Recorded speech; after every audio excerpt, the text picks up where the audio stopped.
All right. And we are live, I think. So I'm not going to lie to y'all. I look nasty today with oily hair and everything because I'm sick and I don't know if it's allergies or if it's a cold or a sinus infection or, my coke habits just got out of control or whatever. But yeah, I have been feeling rotten. So I just want to apologize in advance for all the sniffles that you're going to hear and the blowing of the nose that you're going to see, which apparently does really disgust some people. I guess understandably. I don't love to see it or hear it either. But fortunately, it hasn't affected my voice. I guess I sound kind of nasally, right? But could be worse. And so, yeah, here I am. Now, I'm going to jump into in just a minute. I'm going to jump into the big news about Marilyn Manson, and there's also some good news with Johnny Depp. But I wanted to say a few things here. I don't know how long this live stream is going to last because in addition to being sick or allergies or something, I'm actually on call at work. So that's kind of how desperate things can be sometimes in the restaurant industry. And so I'm not feeling good, but at the same time, I might have to leave in a moment to go serve food to people. So I think it's just allergies. I really do. Um, so anyway, FYI, if I do have to leave like super soon and I don't get to finish this live stream, then I will do it tonight when I get back from work because I really did want to react to Dwayne, I just read your comment. That's funny. Hello to Dwayne and to Lisa and Paul and some of my other best supporters who are watching. One more thing, Tug. I know he's doing a live stream as well. That wasn't intentional. So happy birthday, Tug. It's his birthday, right? Is that what I was hearing? And also his channel just recently hit like 15 years or something, right? So that umbrella guy, if you haven't already, check out his work. He's been on here before. And he's one of the people that got me into, honestly, that inspired me to start making YouTube videos. And I started, with Johnny Depp videos and very quickly moved into the Manson videos when that happened. But Tug was one of the people that I watched along with Brian, Incredibly Average, and some others. One of the ones that I watched, and I thought, well, I can do that. I mean, not do it as well, perhaps, right? And one of the things, I'll say this too, one of the things that you learn when you start doing this YouTube social media stuff for yourself, and some of you are thinking about doing it, you totally should. But one of the things that you learn very quickly is that it's not as easy as it looks. And that's not to say, oh, woe is me or woe is we that we're that we're having to do this, because we're not. But it really is a lot harder when you get into it. But at the time when I started, I thought, oh yeah, I want to do something like what that umbrella guy is doing and what Brian is doing and some of these others. And so that's how I got into it. But anyway, big news. Oh, and by the way, I want to see what you think about this shirt. This is a shirt someone gave me. Oh, but hold on a second.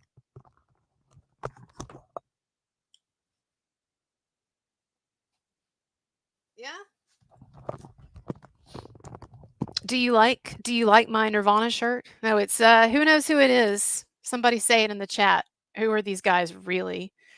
Can do an age test here if you can. Yes, Michael Brown. It's Hanson.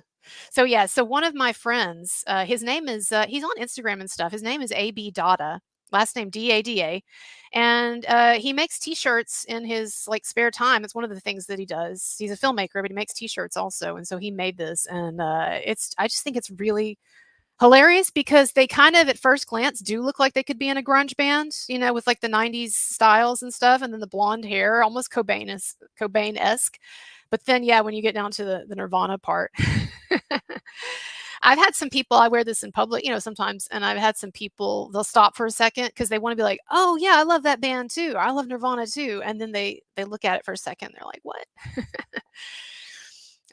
Thank you, Brianna. I hope you feel better soon. And I actually feel fine. That's the weird thing. That's why I think it's allergies, because I think if I had a cold, then I wouldn't be. It is crazy. I live in Texas. People know that. And it's crazy allergy season right now.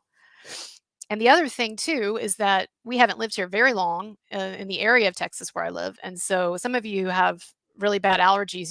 This is that when you move from one area to another, then it's like a whole new environment of allergens. You kind of have to get used to it.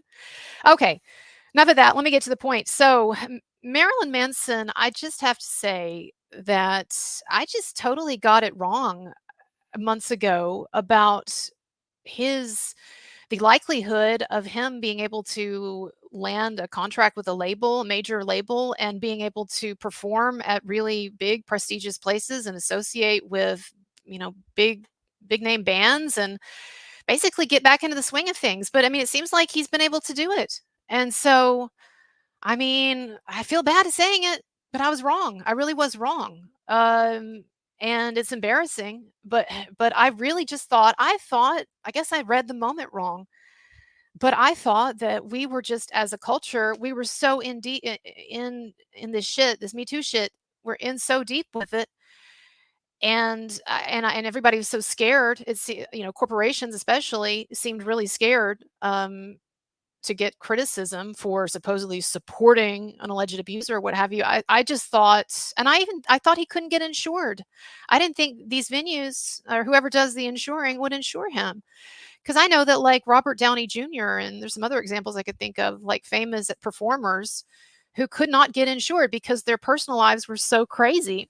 And so I just figured, with all of these allegations against Manson and Evan Rachel Wood's whole conspiracy and public scam and all of that, like politicians against Manson, um, and everybody was so quick to drop him or appear to drop him. I mean, I don't know that his manager ever did drop him. I guess we'll find out eventually who's managing Manson. But I don't know. Maybe Tony never dropped him. But whoever is doing the managing behind the scenes now, they've been able to do a lot of things that I did not think they would be able to do. So, Manson he's got apparently a contract now he's signed with um, Nuclear Blast Records, and I'm not familiar with any of this stuff. I'm not familiar with music, but I hear that that's a big label. It's a good label. And I like the irony of that name, by the way, because there's something sort of, if we're trying to read the signs of the universe, I think there's something kind of interesting about the reference to nuclear war. Like, one of the things that I've been thinking about and talking about off and on is how I really see something Oppenheimer-esque in what has happened to Marilyn Manson with his Me Tooing. Because if you watch the movie Oppenheimer, you don't even have to read about him, just watch the movie. If you watch the movie Oppenheimer, you see that most of the movie is about the witch hunt to get Oppenheimer after he had contributed to the building of the bomb and all of that, and spurred by this fear of communism and everything. And so I really saw, when I watched Oppenheimer, and I made a video about this at the time, I really saw a lot of parallels with what Manson was going through, and some of these other guys too, who I believe are innocent in certain cases. But anyway, I'm not saying there's any real significance there, but I'm just saying it was kind of interesting because I've been thinking a lot about the idea of Oppenheimer and Manson and what's going on in our society. But I'm really impressed, and kudos to whoever's managing Manson, who got all this stuff set up. And because, I mean, I didn't think any of it was possible. And so, I mean, I feel really stupid about that. Really, I really do. And he has a music video that came out today, and it's a great video. It's a teaser, so it's not the full video, but it's a teaser for a music video. And the music sounds great. As you know, I'm no real music aficionado, but I mean, I listen to it and I can appreciate it, some. And it sounds like a great Manson song, or the beginning of a great Manson song. And the visuals are amazing. And we'll look at it in a minute if we can. I guess it's not going to be a copyright strike, but the visuals are amazing, and he seems like completely the star in the film. So there's no sense when I watch it of the teaser of, like, oh, this has been or anything like that. So I think it's a really great day, and I feel like he's really turned a corner. I don't want to rejoice too prematurely, and as I've been reminding people now for months and months, there are these huge court cases in front of him. Not that I think he's in any danger of losing these civil cases or whatever. But there's these huge court cases in front of him, and there are a number of women like Kevin Rachel Wood and Ashley Walters who are not backing down yet in their allegations, and they're going ahead with stuff. And of course, there's Manson's lawsuit against Evan Rachel Wood, his primary accuser, and Ilma Gore, her ex-girlfriend and co-conspirator. And also there is that Channel 4 documentary that I've been talking about a lot, which I don't think that that's like some game changer or whatever. I think people have gotten accustomed to these hit job documentaries. I will say that too. I'm sorry, it's gross. I'm sorry. Um, I hate biology. Biology is so gross. I'm not like I hate being in a human body and whatever. That sounds crazy, doesn't it? But I really do hate it. I hope there is something else. I hope there is a soul or a spirit world where we can get free of all this one day because I don't like it. It's not even worth it. Things like sex and eating chocolate and stuff, it's not worth it. It's not worth it for all of the BS we have to put up with in this body. So that's just my general complaint to the universe. Whoever may be listening, like I don't like this body. I mean, mine is fine. I'm not talking about body dysmorphia, right? Y'all get what I'm saying. I just don't like how, we have to like eat and shit and it's gross and childbirth is gross and painful and people die in it and I don't know, whatever. And sex is really strange anyway, if you really think about it. But moving back to Manson. Um that video looks great and he looked every bit the star and I assume the music when it is released will be just as good as that. And so all of those things are true, but as I was saying, there's still a lot of stuff, negative stuff that's going to be happening. And so the documentary, oh, I remember, sorry. The documentary, what I was saying about that is I do think people have gotten used to these hit jobs. And I think that with each documentary that comes out, we had the Channel 4 documentary about Russell Brand. And then we had, just recently the Spacey documentary. And no, I'm not asserting, sorry, just a second. Oh, no, it's not. I thought that was work. I'm not necessarily asserting that I know the ins and the outs of the Russell Brand or Spacey cases. I'll talk about those later. I mean, some other video or whatever. But I'm just saying, like, we have seen a number of these documentaries now, and I do think that people are looking at them with much more or of a grain, seeing the grain of salt, so to speak, right? Taking the grain of salt. And so it's not that I think that I worry that this documentary is going to shut down Manson's career again. Like I really don't think that he is in danger of being canceled again. I think that the people that have signed with him now, they know what they're getting into.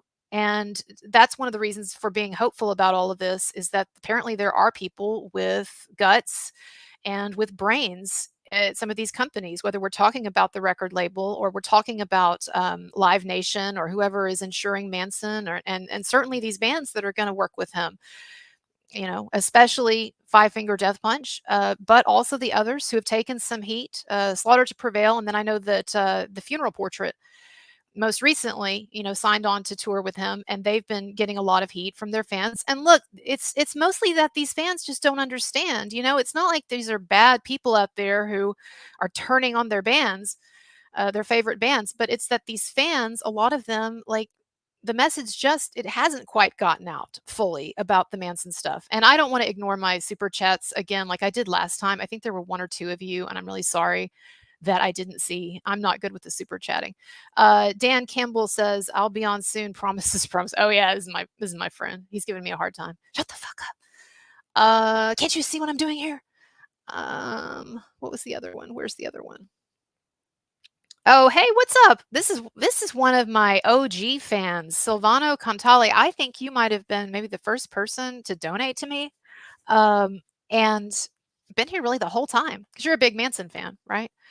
So anyway, thank you for that, and I hope you're doing well. A long time no talk or whatever. My fault. The record label is it's Nuclear Blast. That's why I was talking about Oppenheimer. Sorry, I wasn't clear about that. It's Nuclear Blast Records, right? And apparently they're decent size. I mean, they're a big label, so it's not. It's an achievement. It's an accomplishment.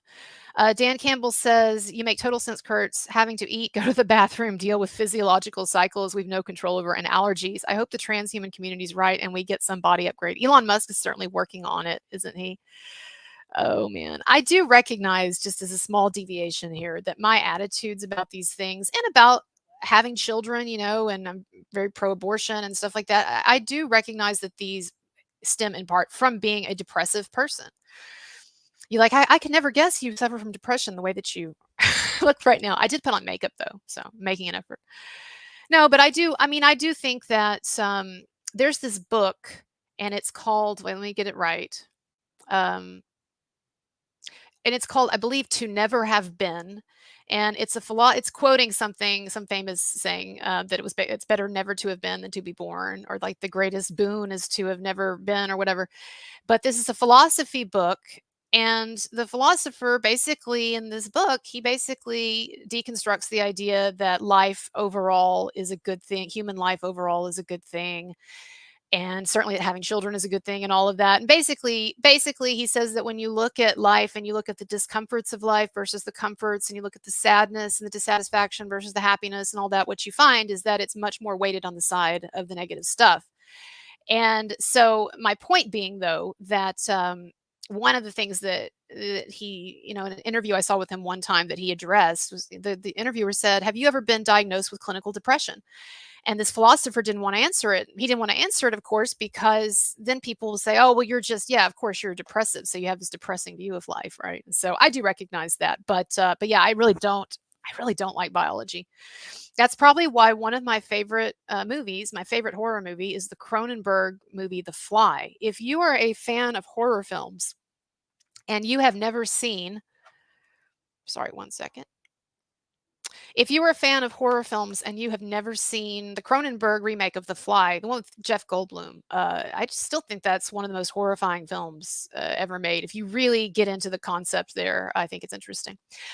But yeah, so Manson, I mean, these are huge things, and I do think that when that documentary comes out, it'll give him some negative PR, whatever. But the point I was making is that these people who have signed on with Manson now and are insuring him and signing contracts with him and performing with him, like, I think they're going into it with their eyes open. So I don't think that if the Channel 4 documentary comes out and it's really negative or whatever, I don't think that you're going to see all these people abandoning him. So yeah, I think he's turned a corner, and I think it's kind of amazing, and I certainly did not expect it to have happened really this soon, and this successfully so far. I mean, there's not really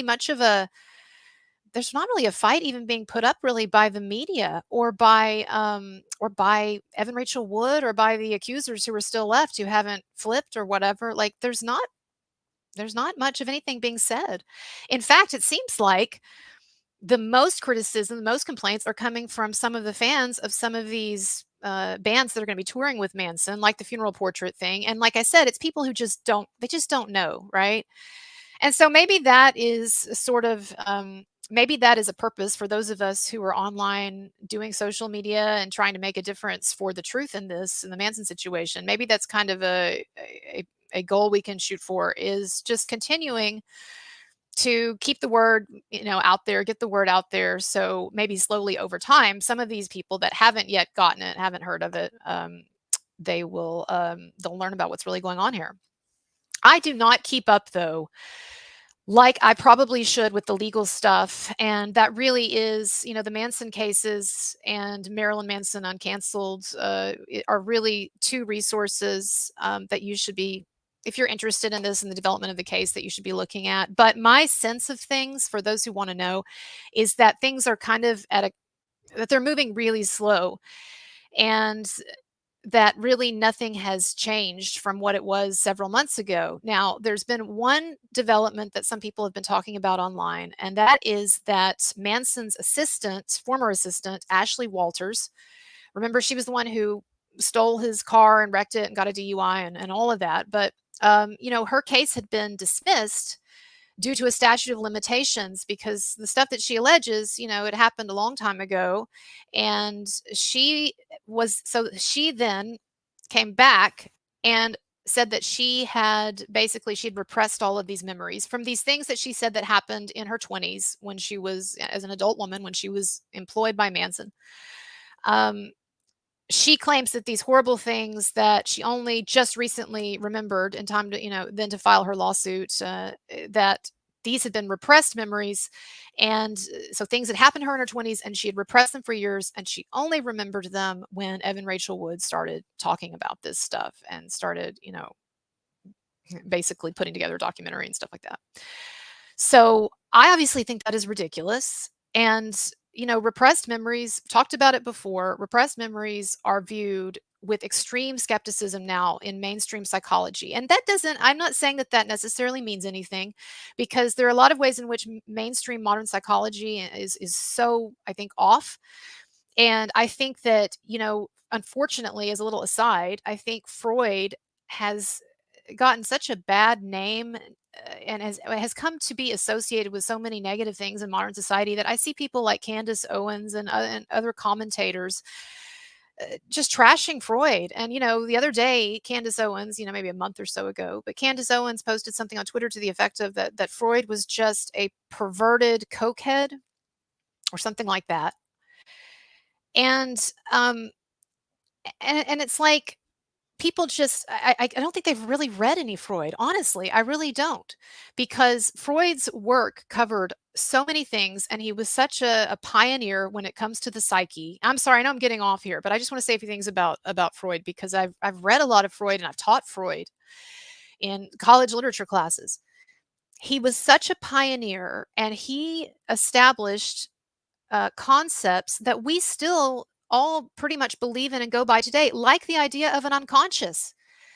Prior to Freud, there was really not a well a well formulated understanding of or concept of what we know as the unconscious. That is, there are things that you do and you're aware of and you know why you do them, and then there's other things like unconscious motivations for why you do things. And we all, I think we all get that, right?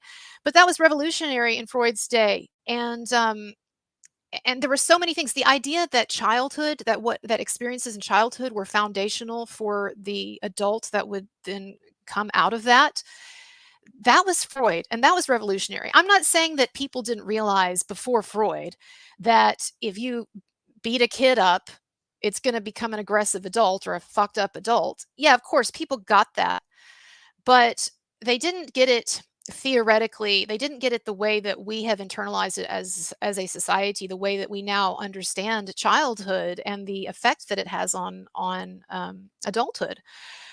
And so I guess what I'm saying is that I don't think most people realize how foundational Freud was, for all of these concepts that we actually do accept and we don't think are crazy concepts. Now, did he have some crazy ideas? Absolutely.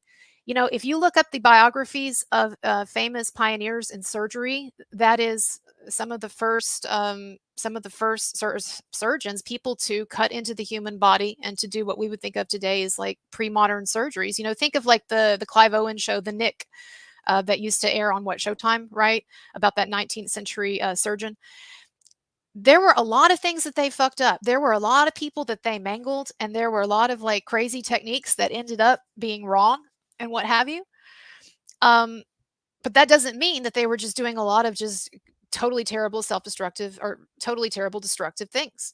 And so what I'm saying is, when you look at Freud, I'm about to get off this, sorry. When you look at Freud, what you find is that he had some ideas that were probably batshit crazy, but they were contextualized, situated within a much larger body of work that on the whole was probably very correct and insightful and was foundational for things that we believe and understand today. And he was not addicted to coke. There was a time, some of you probably know this, when certain things like cocaine and even like heroin, not too long after cocaine, were considered to be therapeutic. And so, yes, did he experiment with cocaine? Did he sometimes use it at certain points in his life? Were people around him sometimes using it? Yes, but I'll tell you the thing that Freud was addicted to, and it was his tobacco. And I think one of the most interesting things about Freud's biography, and here's the last thing I'll say, I'm talking about Freud dying here, and then we'll move on. But I think one of the most interesting things about Freud's biography is that he understood the unconscious, and he understood human irrationality and self-destructiveness and all of that stuff. He understood it better than anyone.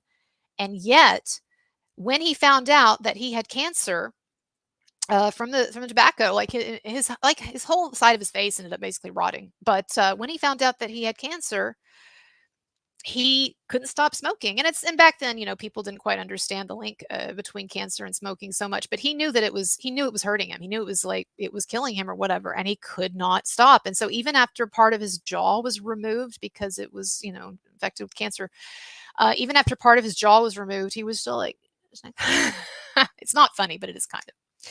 So I only say that before I move on, just to say that the human condition, it is as crazy, it is deeply irrational and so forth. But repressed memories really have been debunked. And sorry, I know this is so gross. I'm trying to stop.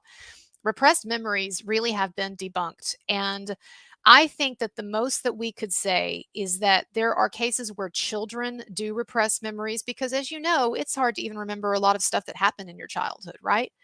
And I think we've all had the experience of not remembering something bad that happened to us or something kind of hazy. And then as we get older in life, we start to remember things or get more insight or whatever.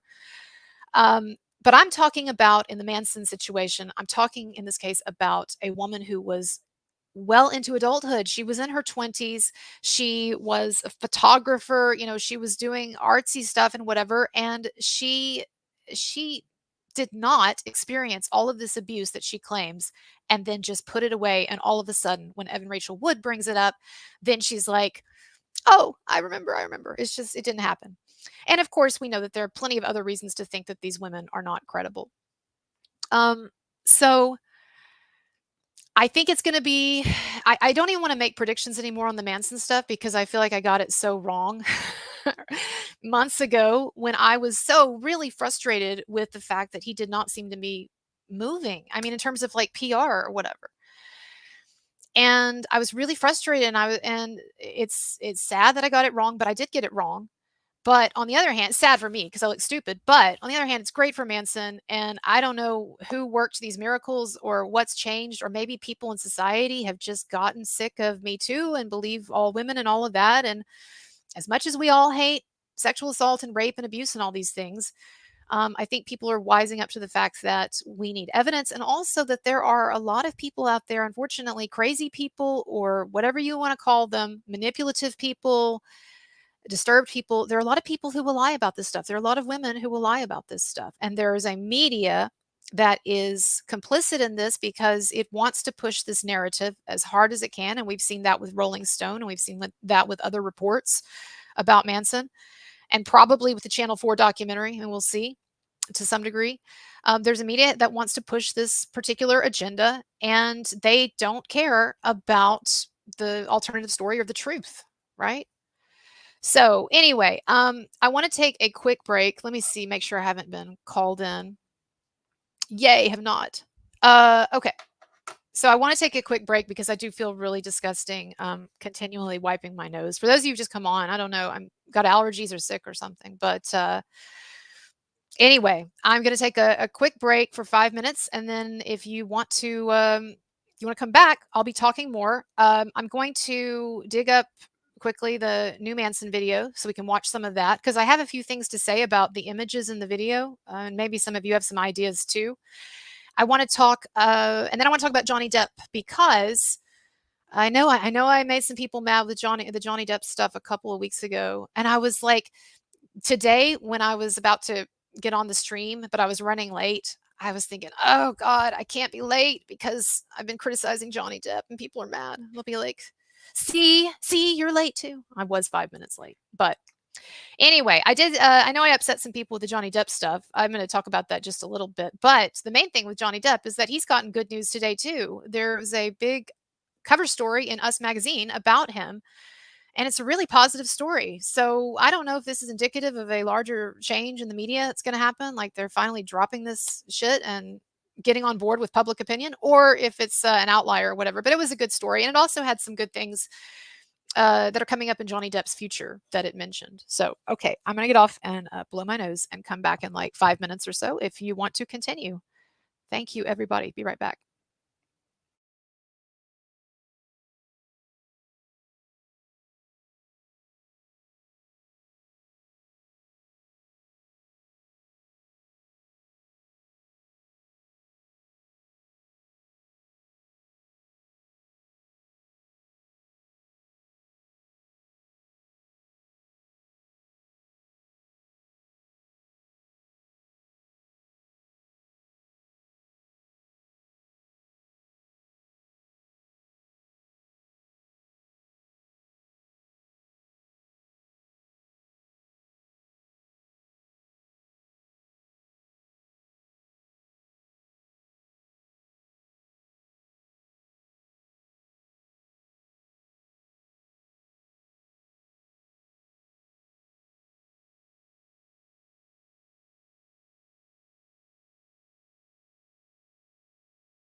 All right, y'all. Oh my god, I'm late. I'm late. I'm such a hypocrite about what I said about Johnny Depp. Okay, the light. Wonder if it's gonna be okay. I always have I always have goals to make my studio area better. I mean, I do think this is an improvement on how it's been in the past, other iterations, but um I'm just not quite to the point with my, as I've talked about before, with my YouTube or my life or whatever. I'm just not on top of things enough to really get this operation going like I would like it to. And so, what I try to keep in my mind, and I don't know if this is a good attitude or not.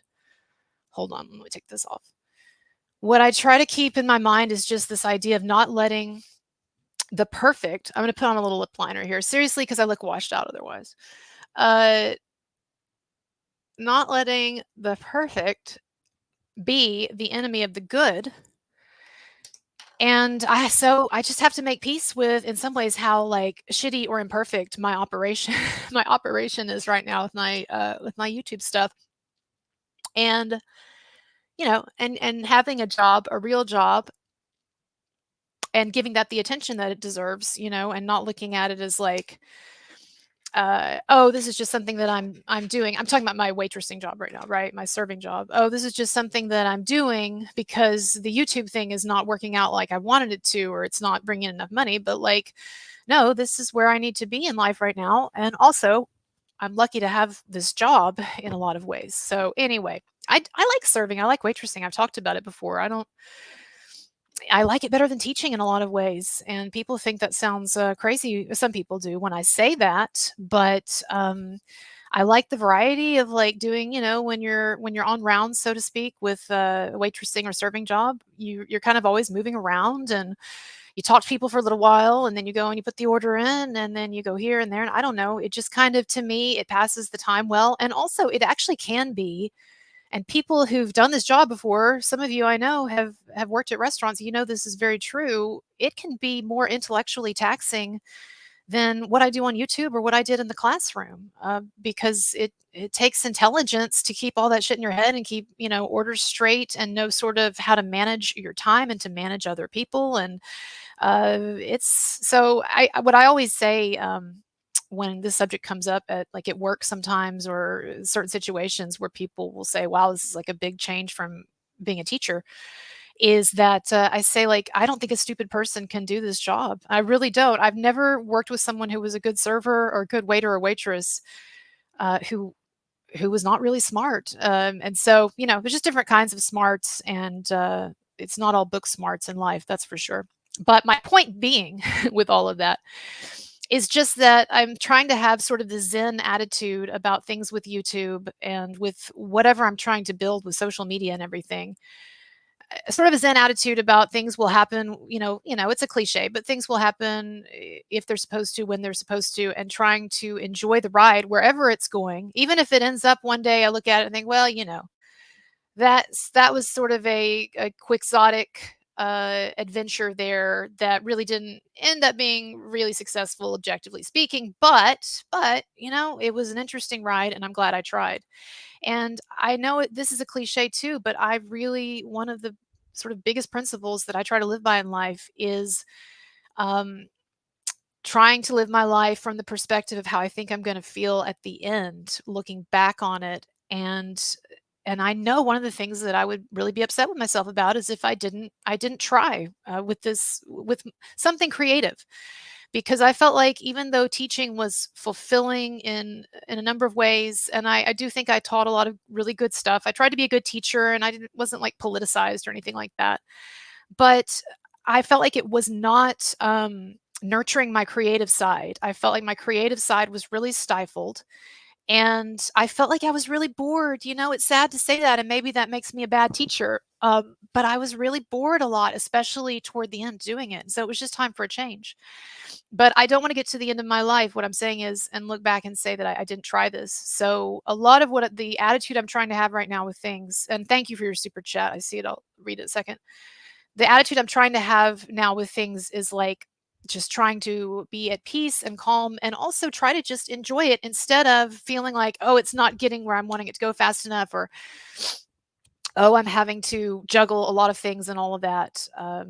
So anyway, and then also just kind of trying to catch up in my life on some stuff that's kind of gotten into disarray, because the thing with the YouTube and the social media, and especially with the Johnny Depp and Manson stuff, is that there's always, always things happening, and particularly with the Johnny Depp thing until that trial was over. And there's just a lot to kind of get sucked into. You can get really overly distracted with Twitter and Instagram and even the YouTube stuff. And so I do feel like there were aspects of my life that got into some disarray as a result of that. And so that's the other thing I'm trying to kind of just slow down with and think, okay, it's all right if the YouTube stuff is just not, if it's not as, I'm not going as hardcore with it as as I was in the past or whatever. And and it can still, it'll morph, it'll become what it'll become. So anyway, let me see what your super chat is saying. Vanessa, we appreciate our wait staff. You have to put up with a lot. Thanks for your time. Oh, well, that's sweet of you. Thank you. And thank you also for being one of my great mods. And I know that you're missing Tug's thing or some of Tug's thing. And again, that wasn't intentional. So everybody, you should check out what Tug has been up to on his live stream the last couple of hours, I guess. But I appreciate my mods who are choosing to help me here, Vanessa and Laura B. And then also AJ is a regular mod, and so is Hawkeye Fly. Hawkeye Fly, I mean, Rebel Bird, whatever name they go by. Thank you for that. Yeah, there's a lot of harder jobs too. I mean, than waitressing as well, because you do have a lot of downtime when it's slow. So again, I think most people work really hard. I don't know a lot of lazy people, I have to be honest. Whether they're doing white collar jobs or they're doing blue collar jobs, so to speak, or whatever. I don't know a lot of lazy people. I know a lot of really hard workers. And I think that's one of the reasons why what's going on in our country with, inflation and stuff, it's so sad, is because I think that there are a lot of people actually who are busting their butts to bring in the income that they need or want or whatever. Ugly Dan says, "Much love, CK. You've always spoken the truth and you've handled criticisms very well. Always a supporter. Justice for Johnny Depp. Marilyn Manson is innocent." Thank you for that. Not always well. I've had a few times where I've not been able to rein in my emotions on some things, but I appreciate that. And again, if you're just joining me, sorry, having really bad allergies or something or whatever, but I wanted to respond to the Manson stuff. So let's talk about the Manson stuff a little more. Let me pull up the video, or the teaser video that he put out. Lindsay, his wife, has been hinting at this as well, actually, and she put out a note yesterday. Some of us were kind of on the alert for this because of a note that she put out on Instagram or Facebook or something, that something important was going to happen today. And of course, apparently it's their anniversary as well. 15 years, not of marriage. I saw some people saying marriage online, but no, they haven't been married that long, but 15 years, many years together, I guess. So, I'm not married. I've been with somebody forever though. So like, I don't see, I don't see really big differences between being with someone or, many years or being married to them. I know some of you do, and that's fine, but I really don't see that. Okay. And I'll put myself on mute so I'm not through this, so I'm not sniffling.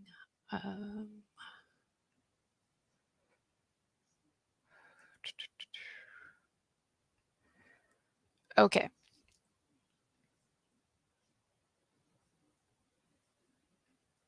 Let me see if you can hear this. I hope you can. If not, you can look at the images at least. But this is what he released.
Okay, so I will say that,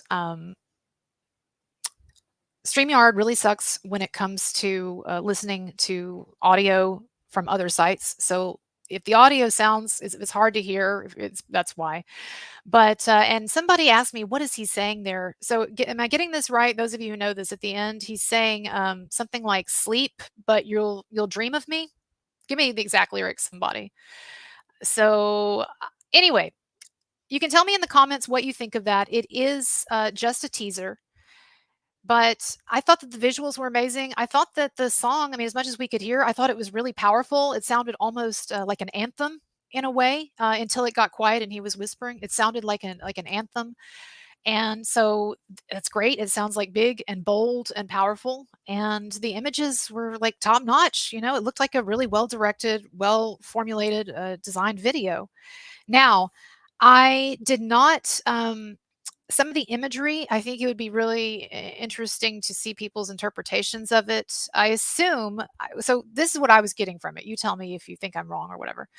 But it almost was giving off at times a kind of a Frankenstein vibe, and a Frankenstein or Frankenstein's monster vibe, in the sense of someone who has been, taken apart and put back together. It seemed like to me there was a real emphasis, like in some of his costuming, on seams.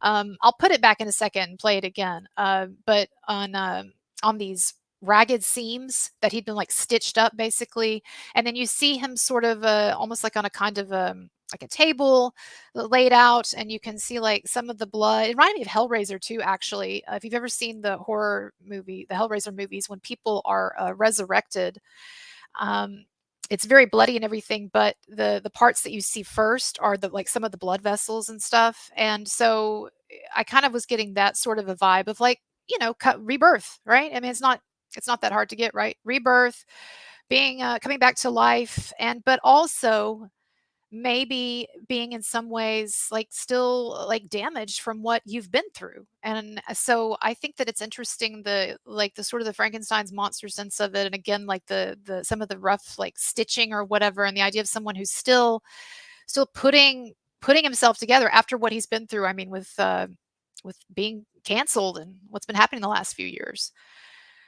I thought that the mask was really, that was one of my favorite images, and that's why I put it on the thumbnail for this video. I really loved the image. Look at it again in a second. The image of the like the glass mask looking device or thing, right? It made him look in a way kind of like Bane, kind of scary, um, kind of vampiric in a way also, but it was also a really like powerful, iconic image. And I think that it really goes along again with this idea of like coming back to life, but having been, I made a joke on Instagram and Twitter about just off life support, ready to rock and roll. And I really didn't mean that to be disrespectful, but like that's what I was thinking, is the idea of like, this guy is off life support or just off life support. He's still on this crazy looking gothic glass oxygen mask or whatever. But somebody else though told me they thought it was some kind of a COVID reference too. I mean, it could be, right? Of like this crazy period that we've gone through with that. So I don't know. Tell me some things that you think. I'm going to put it back on here in a second. Angela, hey Angela, been a while. So I so appreciate you. Well, I appreciate you too. I'm sorry we're not able to talk anymore, but I'm going to try to, because of some changes I made with my Patreon. It got to be too much, but I'm going to try to reinstate some of that now. Because I felt bad, about letting people down. People were very nice about it, but I didn't have time anymore to talk for a while for people who had paid for it. So anyway, I'm going to try to get that back up, and we should talk. But it's good to see you, and I appreciate it. And I'm sorry, my nose just won't stop running. Um, let's look at the video again. I'll mute my nose.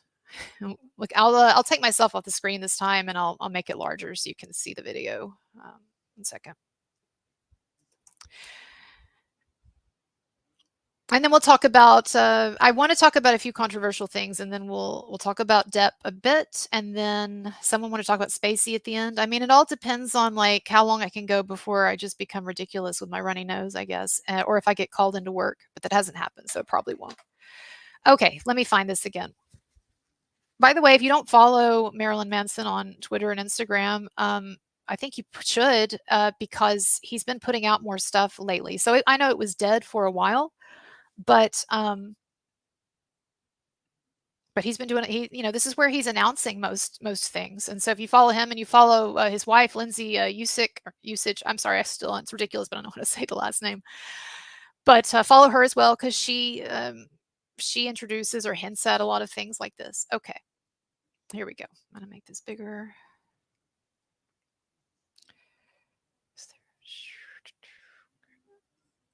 There we go.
All right. I think that's very cool. So, let's see. What any ideas people have about anything they wanna say? I'm gonna take just a second here to see if there's anything people wanna talk about for a moment, and then I'm gonna go on with what I was gonna say. I don't do a lot of live streams because I feel like I'm so bad at them. I mean bad. I mean, I know it's not like they could be worse, but I don't know. Okay. I'm just looking at some of your comments here. Dick Lawrence says, "So haunting does sound like Antichrist, superstar and Hollywood, sorry, album vibes.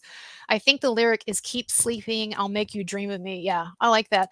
And I like that too. I don't know what he actually Manson means by it, but just interpreting it like I would, as an English former English teacher. I I like the reference to sleeping as in like people are like kind of right now everybody's kind of asleep about Manson, so to speak. Like everybody, a lot of people, their attitude is, "Oh, he's canceled, he's done, nothing to pay attention to there. Don't really know what's going on," right? And I see that as almost the idea of like sleeping and sort of being asleep to all of this. But meanwhile, he's coming back, he's out there, and he's going to be back in the cultural consciousness, I think, very soon in a more powerful way. And so to me that's kind of what it might be interpreted as or implying, but there's a lot of different things. I mean, for all I know, he could be talking to a specific person or something or no one or whatever. I wondered several things. I wondered what that book was, and nobody seems to know. And I know he's covering it up, but when it shows that one image where he's covering the book, but you can see some of the cover and some of the title, I guess. And I really wish I knew what that book was, but clearly it's covered for a purpose. And then I did a Google reverse image search on the picture. There's a picture that you see briefly of people on crosses, but then there are other people in like, but it's not a picture of Jesus or whatever, because there are people wearing uniforms from like and clothes from different time periods, from later time periods. And then there's like a kid on the ground that looks like it's been shot with something or whatever. It's a really brutal photo, but not photo, painting. But there are three crosses there, multiple crosses. And so there's the idea of crucifixion. And then next to that is a sword. And of course, Lindsay, his wife, posted yesterday when she was hinting at the release of this video. She posted two swords, right? It was two swords crossed. So I don't know if the idea is maybe like he's back and he's gonna start in his own way, right? He's going to start fighting, and he's back on the scene. He's not gonna be quiet anymore. He's not gonna sleep anymore, right? He's not dead anymore. Those are the ideas that I get from it. But I like that it's mysterious. I don't pretend to know all of his like mythology and all of the intricacies of the work that he's produced in terms of the artistry and the deeper meaning and the philosophy and all that. And like so Marilyn Manson Uncanceled does a good job with that if you're interested in diving more into that. He does a great job with just, I think, Manson as a whole, and Manson's art and his career, and not only the cancellation stuff. But I've been trying to look into it more because I am working on that documentary of my own, just my own little project. But I have been trying to look into it more and try to get more of a handle on, like, beyond just the songs, what is it that people are really appreciating about him as an artist. So, okay, let's see what else. Spacey, someone says, who's Spacey? Oh, Kevin Spacey. Yeah. We'll talk about a little at the end because it is topical. And, there's a Channel 4 documentary, just like one that's being, has been done about Manson. There's one that's just come out on HBO as well. I saw it on HBO Max, Spacey. That's good to hear, friend. I wish things were cheaper here. It makes me want to move to Las Vegas. Oh, oh, you're not talking to me. I was like, what's he talking about? Yeah, y'all are talking to each other, right? I got you. I get it. Ooh, what else? What else? Okay, so let me talk a little bit. I appreciate your comments. Oh, Big Papa says he never gave up on the fans. No, I don't get the idea that he did. I don't. I mean, I hear that he's been positive throughout this. I mean, I know it's really sucked, and I'm sure there's been times of unbelievable frustration and anger and all of that. But I just feel like, but I have heard through the grapevine that he's had a remarkably upbeat disposition about this, and is a kind of an inner peace about where all this is going. And of course, as people like to say a lot, he is sober, what, 2 or 3 years now? And so, really, for the first time in his life, sober. And, there's a part of me, I mentioned this the other day, there's a part of me that I don't like.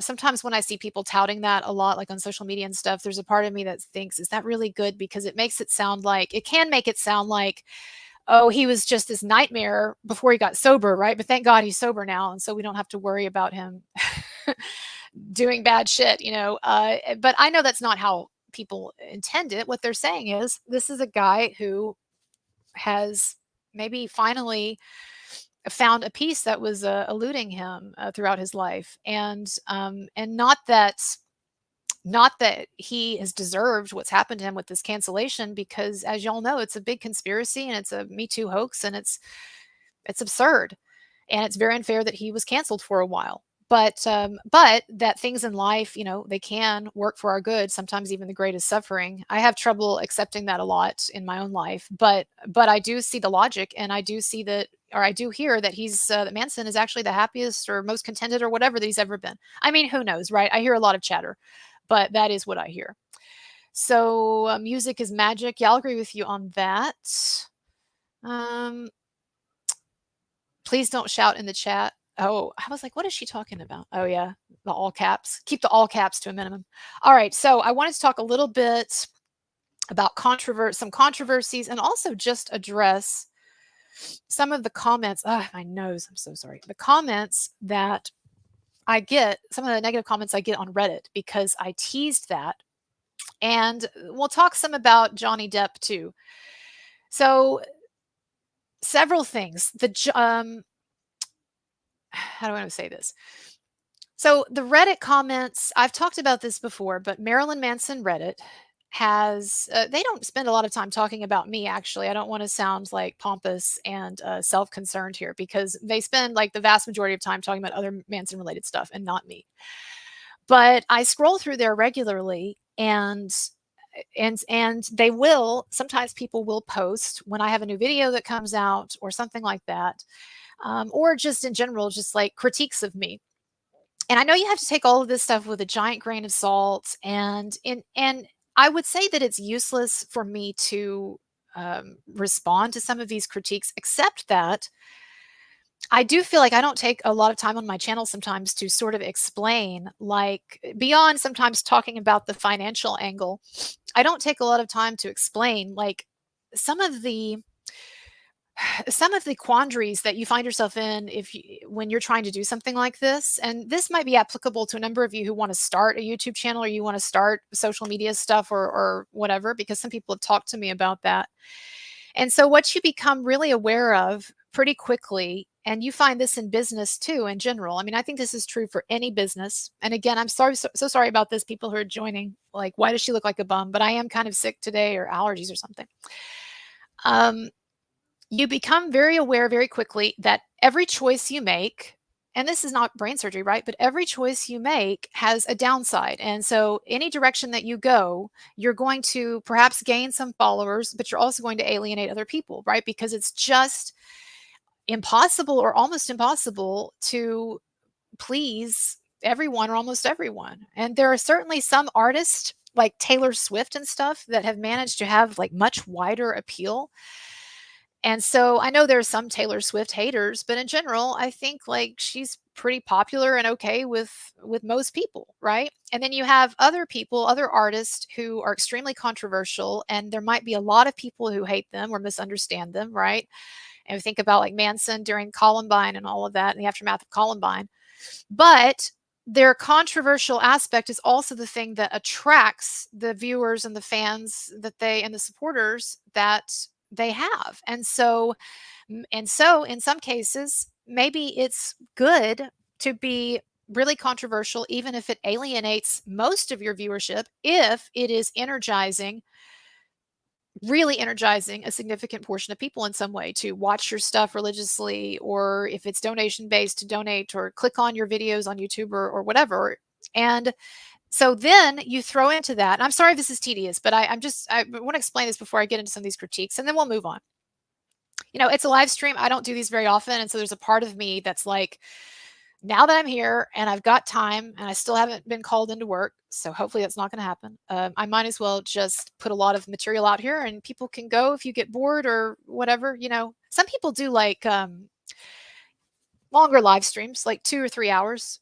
It is true, I used to do 24-hour live streams. I haven't done them in so long for obvious reasons, but that was back when I didn't have another job, or a real job or whatever. And so, yeah, I did it like 2 or 3 times, 24 hours. And you might say, how on earth are you able to do that? You must have taken a lot of Adderall. But I really, I really didn't.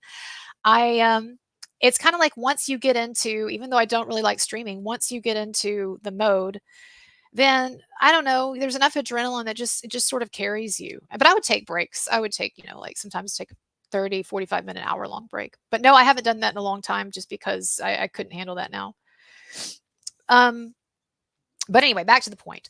So yeah, you realize that everything that you do, every choice that you make, and how you present yourself and your content that you focus on, and even like the tone of your voice and things like that, these things have upsides, but these choices have downsides. And so you're constantly, you're wanting to be authentic. I don't mean it to sound like that. I'm pretty much right now who I am.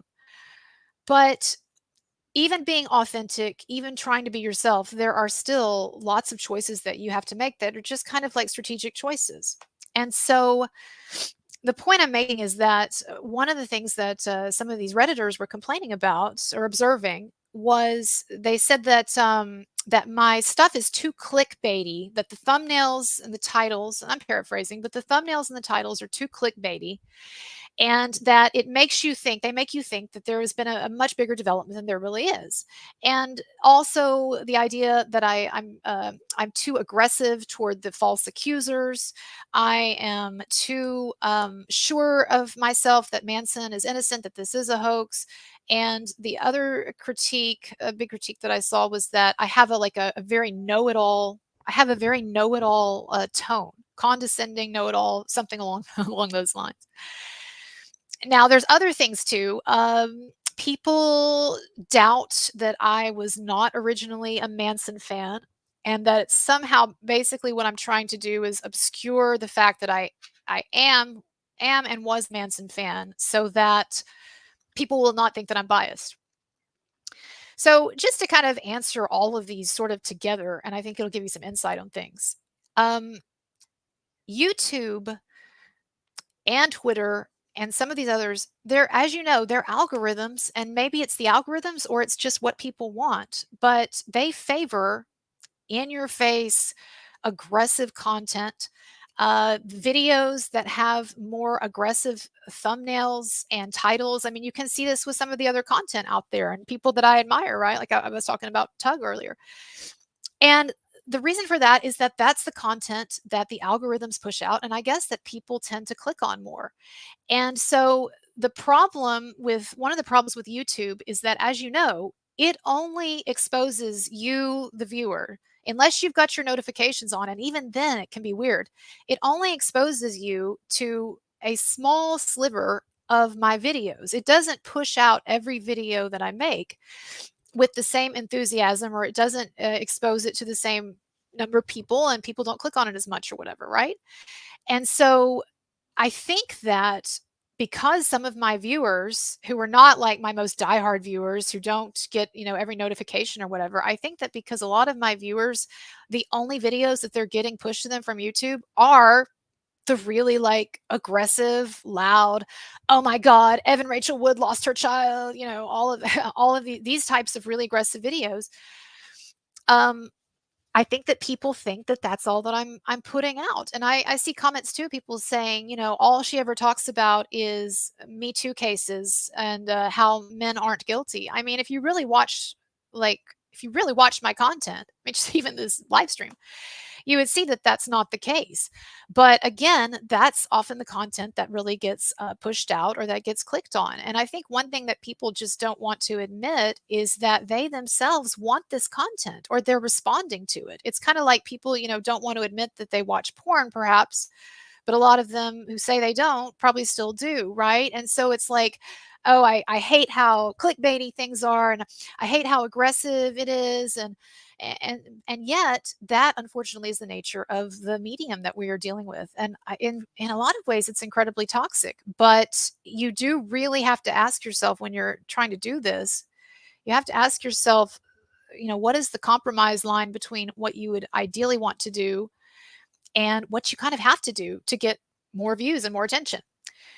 Now, the tone, I will say this, I have always had a know-it-all tone since I was a little girl. And I don't mean at this moment, because right now I'm not feeling good. My nose is running. I'm looking, kind of yucky and whatever. So I'm really just super being real with you.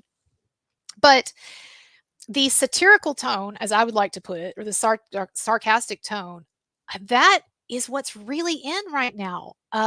Again, like think about some of the most successful. I mentioned Candace Owens earlier. I know a lot of you hate Candace Owens, but I'm just thinking about successful people. But you think about like what is in, what gets a lot of attention, what gets a lot of clicks, what gets a lot of views or whatever. Like people like the rough arena. They do.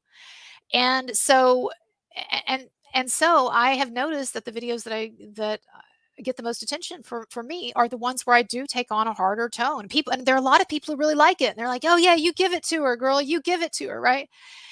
And so I'm not saying all this so that you all can say, "Oh no, everything's fine and don't listen to those people and whatever." I understand these are just some like outliers and some people who on Reddit who don't even really follow my work, honestly. But I do think that when you get critiques, it is good to consider the merit in them, even ones that where you may not really trust who it's coming from. Now, the tone thing, I'll say this. When I went on Tim Pool's show, The Culture Wars, I really made a strong effort, a concerted effort to have a nice, how do I want to put this? Like a friendly, um, non-aggressive tone and demeanor. And so there were times when he said things, because we argued about or debated a lot of stuff, and there were times when he said things, and I would disagree, but I could have come on stronger. But then again, you're going on someone else's show. They've asked you on there. Did they ask you on there for you to like really try to rip them apart, or to, in some ways, kind of make them look good, but have like a repartee, an entertaining repartee?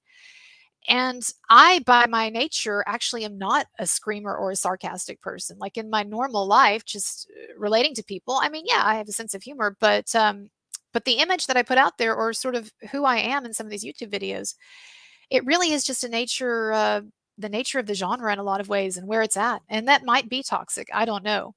But I only say that to give you a little insight into the strategy that I use with this stuff, because unfortunately, since I'm not a, a big shot, a big name, or famous or whatever, we'll say this, don't have a generally a big reach. I'm really mostly still just fighting to be heard. And so when people say things like she's just after the clicks, that's like saying that when a human being breathes, oh, they're just after oxygen. Well, yes, of course, because that's the way you try to get off the ground or break through the ice, so to speak, or whatever metaphor you want to use. I mean, that's you have to get the clicks, you have to get the interest. And so, the question, like, I feel like the deeper question people really are asking when they bring up stuff like that is really like, what is your motivation? Is it an egotistical, narcissistic motivation of someone who's just like completely, in love with themselves and loves to hear themselves, talk and wants to be more, more influential and all of that? Or is there some, I guess, more altruistic reason that I'm doing what I'm doing? And what I continue to say is like, if you're going to try to get to the bottom of human motivation and behavior, like you have an impossible task ahead of you, because none of us know each other. None of us know ourselves or each other or why we're doing what we're doing. But my conscious motive, sorry, and this is the last I'll say of this, and then I want to get back talking about Manson and some stuff with that. But my conscious motive is that I am, and this is being totally honest, I generally find life to be really, really painfully boring. And I'm sure that has to do with my depression or whatever. But I find it to be generally painfully, excruciatingly, consistently boring. And I am really only motivated by the idea of doing, like, being a part of something bigger, doing something bigger. And when I was young, that was religion, that was Christianity. And then when I got away from that and then got into grad school, and for a while it was the idea of teaching. But like I said, teaching is actually, for me, I found it really boring, and just kind of, I think, and I have some sympathy in that way, for Russell Brand and all these transitions he's going through, and I guess where he's at now with being a born again Christian. But I think a lot of us, but maybe some of us more than others, really feel like life is it's too mundane, or it's too small, or we're not reaching high enough or whatever. And maybe you get to the end of your life and you realize that was a delusion, or as some people say, from Satan or whatever, and that it was really just kind of like Dorothy at the end of the Wizard of Oz. It was really just about, like, just sort of, enjoying and loving the people around you. But I guess what drives me, honestly, is a kind of boredom and restlessness, and a sense that I'm supposed to be a part of something bigger in life. And I don't know if that bigger is like helping rock stars who are stuck in Me Too cancellations or whatever. I mean, it starts to sound silly when you talk about it like that. But yeah, and so I don't see any other way to get there other than the avenues that I'm trying. I also have an idea for a book. I've been working on the beginnings of a novel for a while. At one point I tried for a while to make a movie. Anyway, my point is, I've done many different iterations of things, including teaching college for a long time and writing a dissertation and all of that. But this is the thing I'm on now, and I got a little bit of traction with the Johnny Depp stuff, and consistently I get some traction with the Marilyn Manson stuff. But yeah, I'm always looking for ways to branch out.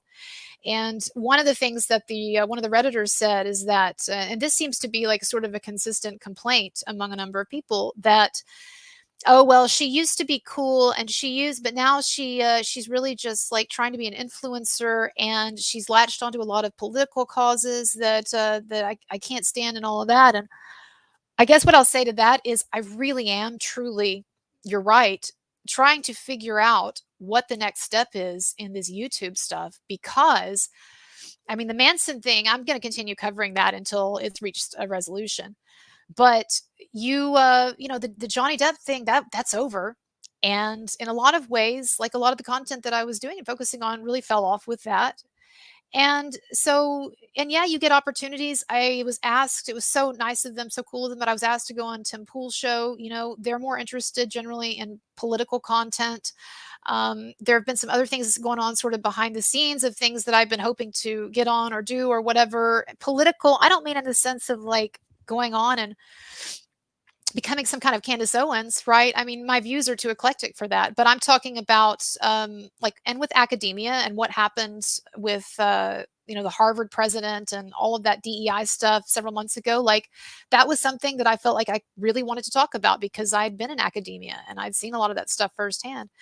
So yeah, I'm kind of strategically, really seriously, I am strategically kind of floundering, but I don't mean that in a negative sense. I just mean it as just, that's kind of the state of things right now, is keeping on, keep the Manson thing going as other topics come up, perhaps related to Me Too, since I have a little niche for that, look into them, and then just be open to different topics and controversies that I might have something to contribute to. And I know that a number of you don't like some of my quote right wing views, although I do think more and more a lot of people are becoming more open to right of center perspectives than they used to be. But I just think it's really a misreading of who I am, a selective reading of who I am, to think of me as like a Candace Owens type, because I am daily saying very extreme leftist things about like abortion and in some ways I have very feminist beliefs too, but in more of an old school feminism. But I am pretty far from a trad wife type. And so I do think there are a lot of people who just really have not watched many of my videos because they haven't been exposed to many of them. And they have this sort of caricature of who I am. And that's okay. Like, everybody has to deal with that. Like, Marilyn Manson has to deal with it on a much larger level, obviously, as we have seen. But that's my strategy. That's kind of where things are. And like I said, day by day, I am adapting, trying to figure it out, and also just kind of trying to, accept life as it is and not get too uptight about things. But I do like to talk about it, take an opportunity to talk about it so people understand kind of where I'm coming from. Most of the time, the critiques that I get are things that I also like am aware of or see the value in. There are times when I watch my videos, seriously, there are times when I watch my videos or I listen to my videos and I cringe. I can't stand to listen to myself because I hate exactly those things that some people complain about with like the tonally and stuff. But on the other hand, you have to come to terms with the fact that if you do something like this, you're going to really hate a lot of the content you put out. Like, most of us just hearing our voice, it's excruciating, right? Isn't that like a universal thing that people hate? People hate hearing their voice on a recording. So, I try to accept that there's just going to be a lot of imperfection and not everybody's going to like it. And I might even fail, but, it's better to try and fail than not to try. So, to the person who asked about the Charlie Don't Surf, where is it? Poster. I don't know if anyone answered your question for you, but it is an Apocalypse Now reference. And the term Charlie, I guess it's probably considered a bit racially offensive in some way because it was used by American soldiers to refer to, well, not to refer to the Vietnamese. Never mind, scratch that. To their North Vietnamese Viet Cong enemies. But the Charlie, it's just a reference to the idea of like C Charlie, right? Like A Alpha, right? You know how when they're in the military, when they're communicating with each other, they'll be D is in Delta or whatever their letter associations are. But the Viet Cong starts with a C, right? Viet and then Kong starts with a C. And I think that somehow got to be associated with Charlie. And so I don't know. If I'm wrong about that, someone correct me. But I think that's what I read. But it's a reference to Apocalypse Now. And there's a crazy character in this movie, this Vietnam War movie, who wants his guys to go surfing in the middle of a battle where there's like bombs and stuff going off and people shooting and what have you, because he's crazy. And so they're saying, "Oh, I don't know, sir. It's looking pretty hairy in there, sir, and whatever." And then he says, "Charlie, don't surf," meaning like our enemies don't surf. We're going to get in there and surf and show them or whatever. I don't know. He's a crazy character. Robert Duvall played that role. Those of you who've seen Apocalypse Now, you know that. Might be a good opportunity, speaking of Apocalypse Now, to say a word about what is going on with Coppola and how they're sort of little bit trying to Me Too him. But let me talk about Johnny Depp a bit. And where are we? How long have I been doing this? Wow, a while. Okay. Um, no, I just thought it was interesting to get to the point. I just thought it was really cool that Johnny Depp got that cover of Us magazine, and it was a positive cover, and it was a positive story, and it talks about how he's got various ventures coming up and how he's turning the page and he's being accepted again into Hollywood and so forth. And I don't know, it almost sounded in a way like a puff piece, like something you'd almost pay to have someone write. But I know that Johnny Depp didn't pay Us magazine to put that in there. But I'm just saying it really is, it's a positive development, and it shows that eventually, if you stick it out, oftentimes then people will finally, they'll just get enough of it. They'll finally let it go if you fight it long enough. I mean, I think that's kind of what we're seeing with the Manson stuff. Like I said, I know there's still some obstacles coming up, but it's great for Johnny Depp. And, I never did a follow-up to the, May Win, video where I talked about how Johnny Depp's director on Jean du Barry, she did an interview, and it was in a lot of ways, as it turns out, twisted, but it seems to be the consistent thing in that interview that she's saying. And then she even said this in a later statement when she came out and she said, "Oh, they twisted my words in a lot of ways, and it wasn't a fair interview or whatever." But she she likened Johnny Depp to Marlon Brando, and so this is something that consistently she has been referring to, this idea of Johnny Depp being this genius, also kind of tortured, and also having, at times, some, we could say, like, sort of, oh, short-sightedness perhaps about the inconvenience that others are having to deal with around him. And so, Brando, I bring this up because in Apocalypse Now, when Apocalypse Now was being filmed, Brando was the Kurtz character at the end. So if you watch the film, in the last third of the film, you finally meet this character played by Marlon Brando, this crazy guy. I'm sorry to just give away spoilers here, but he's this general who's gone crazy in the jungle. And so Martin Sheen's character is sent to, basically take him out, take care of him, kill him. But Brando played this Kurtz character, and he was supposed to. There were all these things he was supposed to do. He's being paid a lot to do this, and there was all these things he was supposed to do. Like read the story. There was a book it was based on. Familiarize himself with the character. Lose weight because the character was supposed to be emaciated, like malaria ridden and emaciated. And I mean, if you read Heart of Darkness, you see it in there. He's like described as being Kurtz is as being almost skeletal. But Marlon Brando didn't want to lose weight, and so he showed up being really overweight. But the main thing was he was constantly late to set, like constantly, and was really one of the most significant issues that Coppola had during the filming of Apocalypse Now. And Coppola was desperate because he was already way, way over budget, and way, way beyond the deadline that he had set for himself. I mean, repeated deadlines, repeatedly the studio, and these were big stories in the media, where repeatedly this thing was getting pushed back because it was taking so much longer and costing so much more money than it was supposed to, Apocalypse Now, to film. But Brando just gave Coppola absolute hell, and he ended up turning in an amazing performance. And you know what? Brando refused to even learn his lines that Coppola would give him. He just basically ad-libbed, improvised, like basically all of his dialogue, Coppola did.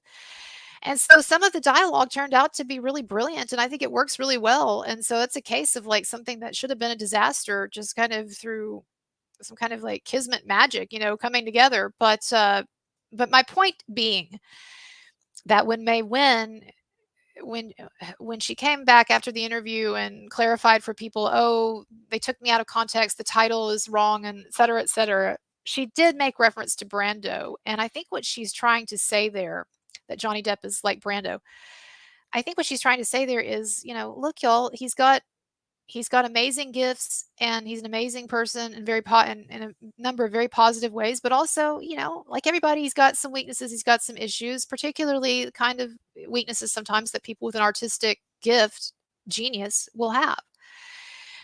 And so I don't know. I think May Win respects Johnny Depp, and I'm so glad that she did that film with him. And I think that she's being honest when she says she thinks he's a genius and all of that. But I think she did probably have fairly negative experience on set with Johnny Depp, not some crazy yelling monster or anything like that, but just kind of what she said of like, well, what's been reported a lot about him in his later years of being late a lot and of not even showing up to set at times, and people have to wait, and it's sort of inconvenient. And if that's the worst character flaw someone has, then they're still a really amazing person, a great person, and I have no doubt that he is this great person that a lot of people believe he is. But I'm just saying, I do think this is a particular weakness, and I don't see why we can't talk about it. So that was what I talked about in my live stream, and some people were just so upset about it. And so when I went on Twitter and I said some of you are just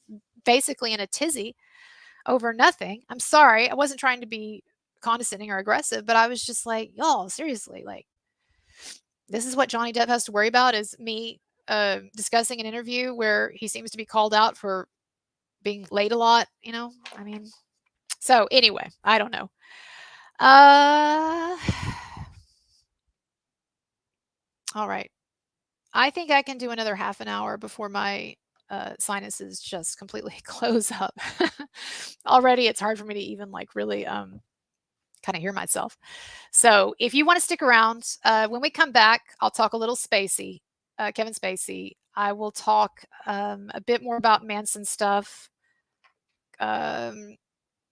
Couple of other things with Manson stuff that I want to address, and then then we'll wrap it up, and some other random musings. So I appreciate y'all. Those of you who are leaving, goodbye and thank you, and those of you who are staying, I'll be back on 5, 6, 7 minutes. I'll try not to be late. All right.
All right.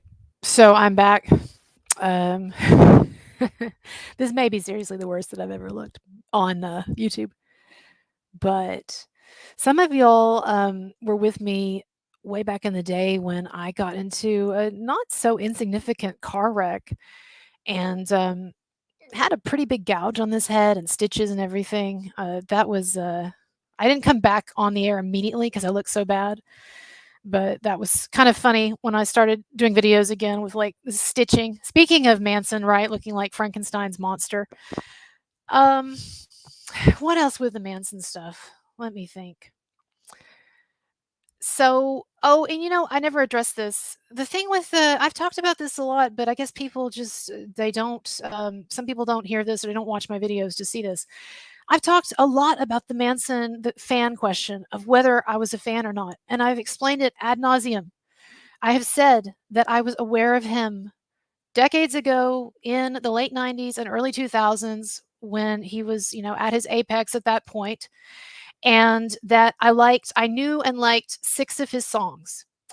And I had a friend or guy that I was dating who would buy me a bunch of CDs, and my big confession, as I've said before, is that one of the CDs that he got me was Manson's Best Hits CD. And I don't even remember the title of it, but a lot of you know it. But whatever, when he took his biggest hits up to that point and he put them in a CD.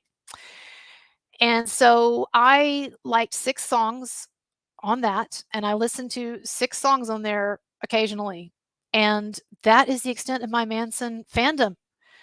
So, and what difference would it even make? Let's say I was the most like rabid Manson fan ever, and I'm just totally lying about not being one, not having been one in the past. What does that invalidate the arguments I'm making? That in and of itself? Like it shouldn't matter. Maybe the type of person who would give this thing the second look that it deserves. I'm talking about this Me Too hoax. Maybe the type of person who will do that is someone who is emotionally invested in Manson as an artist. So I don't discount. There are a lot of people out there who like Marilyn Manson Uncanceled, who have started social media pages or websites or what have you supporting Manson's innocence, who are longer term fans, and I don't see it as being any kind of mark against them or credibility issue. But no, I was aware of Manson and I liked like 6 of his songs. But I'll tell you this though, I have come to be a fan of him in the sense of respecting how he's comported himself throughout this, and also the fact that he's trying to come back strong. I mean, he's not just sort of limping into a comeback, but I mean, he's back. He looks great. He sounds great. Everything, all of his, his styling, his Instagram images, the stuff that Lindsay's putting out there, he's putting out there. He looks top notch. This video teaser, it looks top notch in terms of the production design and photography and everything. So I mean, I'm a fan of that. And like I said, I've always believed that anyone who could become the level of superstar that he became and what he has maintained in terms of his artistic output over the decades following his emergence. I've always thought that it takes a really special person to be able to achieve those things and maintain those things. And no, it's still possible for someone to have achieved all that and also to have been a horrible person, but I don't think that that is the case here. And I've talked to a lot of people who know him and have known him a long time, and that seems to be the consensus. And also, I'm not going to get into it here again because I've talked about it ad nauseum on my channel, but we know there are huge issues with the allegations against him. And, Evan Rachel Wood, I'll say this, Evan Rachel Wood certainly has been a formidable foe for Manson the last few years. She's definitely out Amber Hearded Amber Heard. And in some weird way, I could say I'm almost impressed with it as much as I mean, I think it's horrible and I feel really sorry for Manson and his wife and people who've been through this, but it's impressive what Evan Rachel Wood has done, that she set her mind to it. She set her mind to not only destroy this man, but and cancel him, but to get a documentary and become a major activist and get all of this PR and all this sympathy. It worked really well for a while, but I do think that the scam has come to its end. And so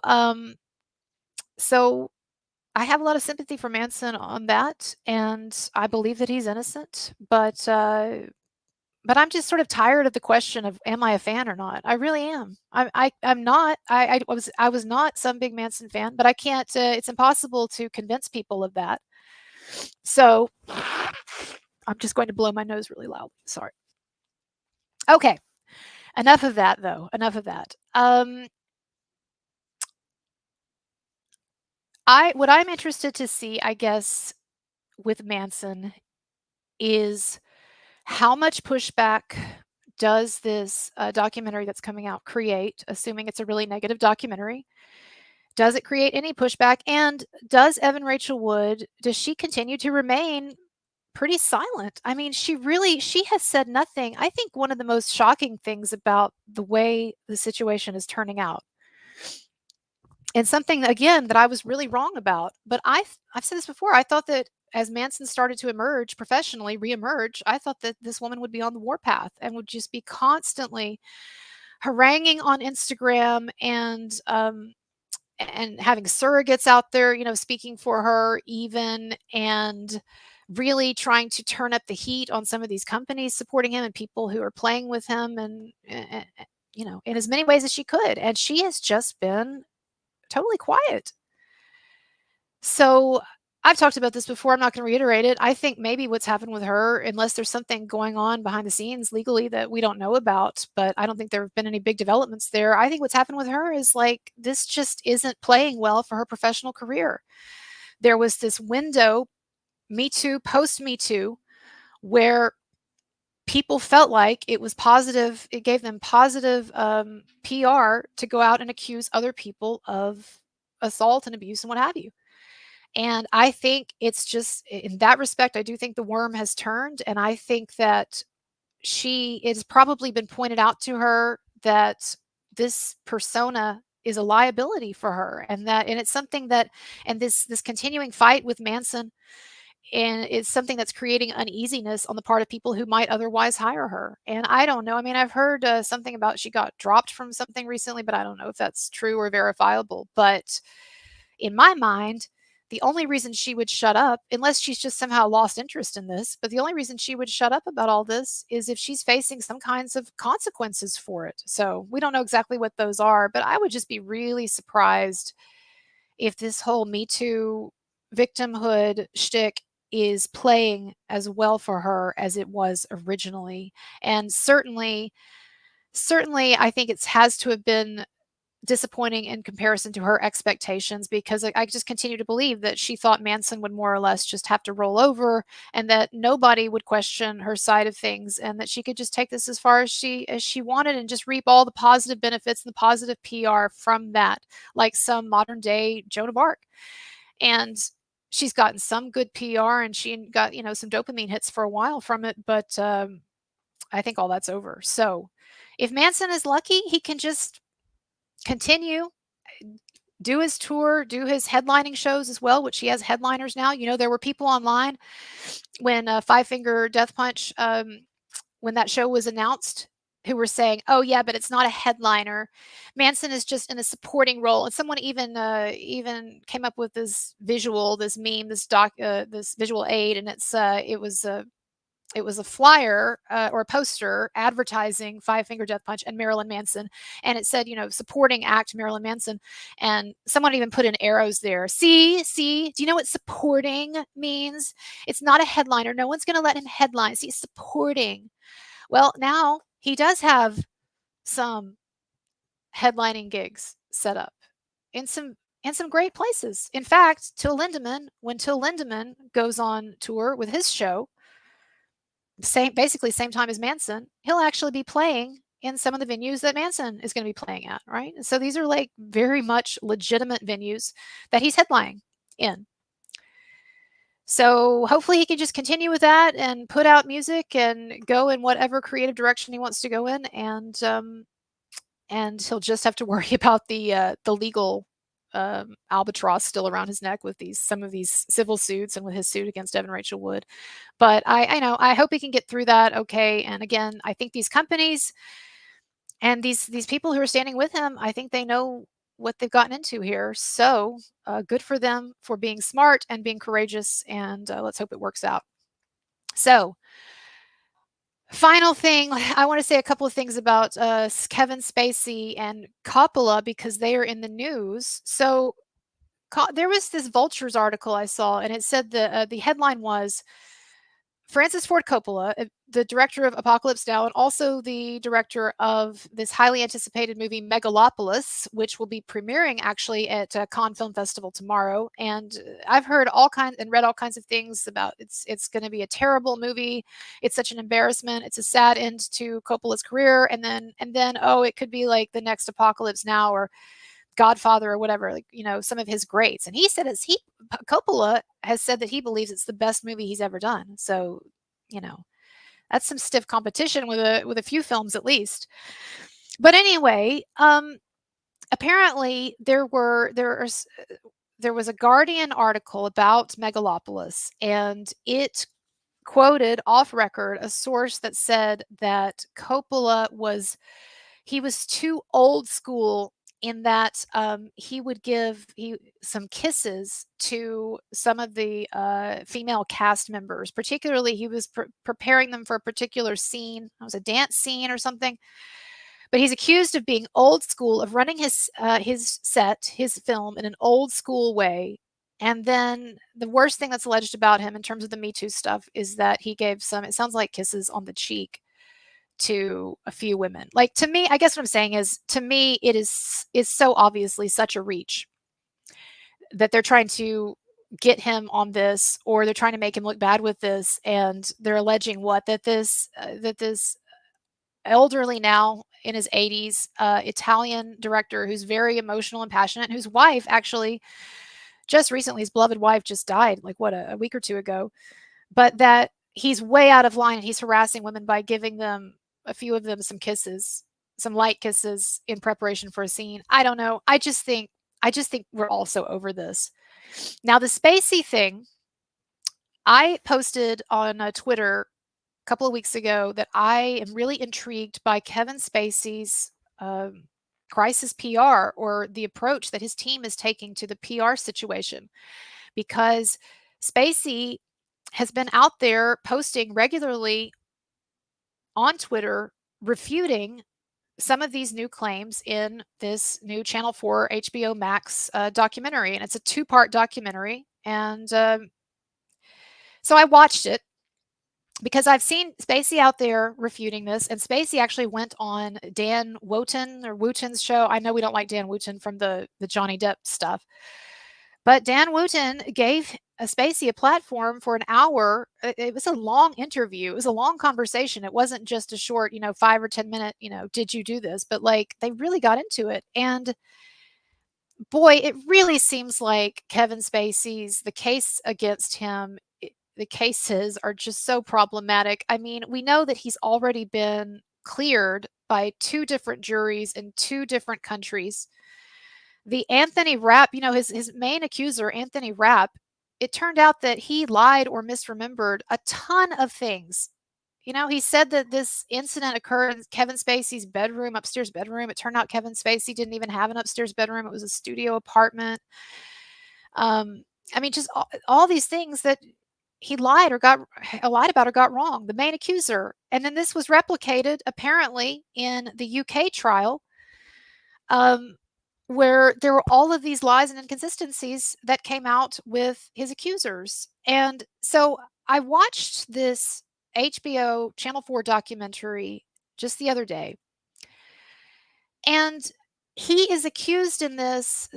I would say these are a lot of these accusations on their face just seem really kind of silly, but he's basically accused of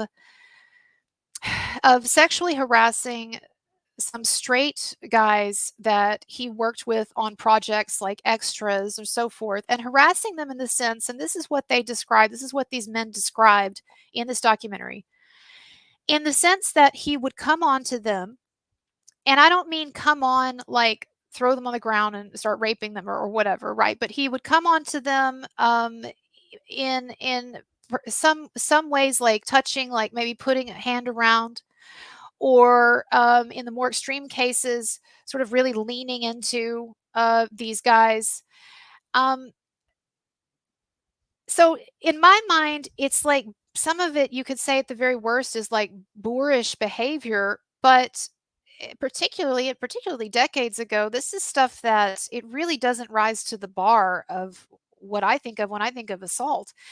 And his main accuser, Anthony Rapp, the one that I said uh, had spewing numerous lies in his testimony that were proven to be lies.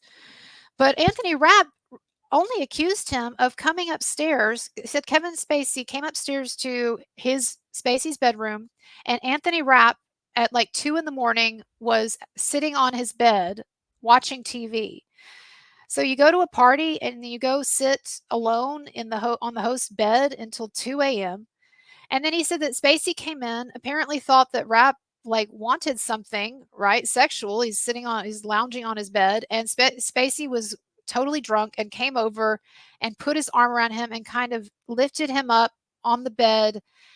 And that's really all he was accused of. And then Rapp says that he pushed him off, and Spacey was like, "Are you sure you want to do that?" And then he let Rapp leave. Like there's not even an assault that is being proposed. But it turns out that Rapp got a ton of details wrong or lied or whatever anyway. Completely non-credible. And so in this documentary, what really bothered me is that almost all of Kevin Spacey's accusers in this documentary, they carried on relationships with him on multiple occasions, where they would meet up with him one-on-one on multiple occasions, a number of them. And they actually somewhat encouraged Spacey's sexual interest. It was with most of these guys, by their own testimony in this documentary, what happened was they wanted to get career favors out of Spacey, but they knew that Spacey was only interested in them and in hanging out with them and in learning about their lives or whatever, was only doing that because he was hoping that he would get eventually a sexual relationship with them, or a sexual encounter. And so basically, what I see when I watch this documentary is a kind of a strategic, sort of manipulative chess going on here, where both sides are hoping that they can get something out of the other side without having to give much. And so these men, one of the guys admitted that he voluntarily, and he said he's straight, that he voluntarily gave Kevin Spacey oral sex voluntarily. Like he's not even saying Kate Spacey forced it on him or anything like that. And what he said was he was trying to get in the mood. He was trying to psych himself up to have a sexual encounter with Spacey because he wanted to get career favors from Spacey. He said this in the documentary. This isn't something like I'm interpreting.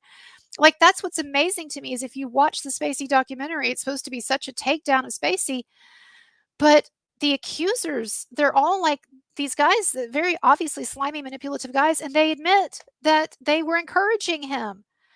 Their whole thing is this: they just say that it is wrong for someone in a position of fame or power or success to use that as a sexual manipulation tool. That's it. And so to me, it is just absurd now that we've gotten to the point where there's a whole 2-part documentary that's being taken seriously as this major takedown of this star for sexual assault and harassment. And really what it describes, by the accuser's own mouths, by their own testimony, is a game of, at worst, mutual manipulation, where you have fully adult, fully cognizant men who absolutely know what the score is. So I just have no sympathy for any of those guys. And frankly, I have a couple of sources that won't go on record, but I have a couple of sources that have talked to me about this over DMs. They tell me that they've worked with a couple of them. They've worked with a couple of these guys on films and projects before, and that these guys were like hated by people on cast for being extremely manipulative and untrustworthy, and narcissistic. So I don't know. But my sinuses are about to go, everybody. So thank you for putting up with this stream sponsored by Zyrtec. And I do appreciate y'all, and I hope to do a video on the Manson, Manson updates and everything very soon. Actually, I'm going to do a video with Shane Cashman. We're going to record it tomorrow, talking about the latest with Manson stuff. A much shorter video. So I'll have some other things I'm putting out, and yeah, I appreciate you. Dan Campbell, sorry to interrupt the topic, but the live stream seemed to be healthy for you. You seem less depressed now than the start. Perhaps. I definitely appreciate y'all sticking around, and yeah, I will see you all later. Bye bye.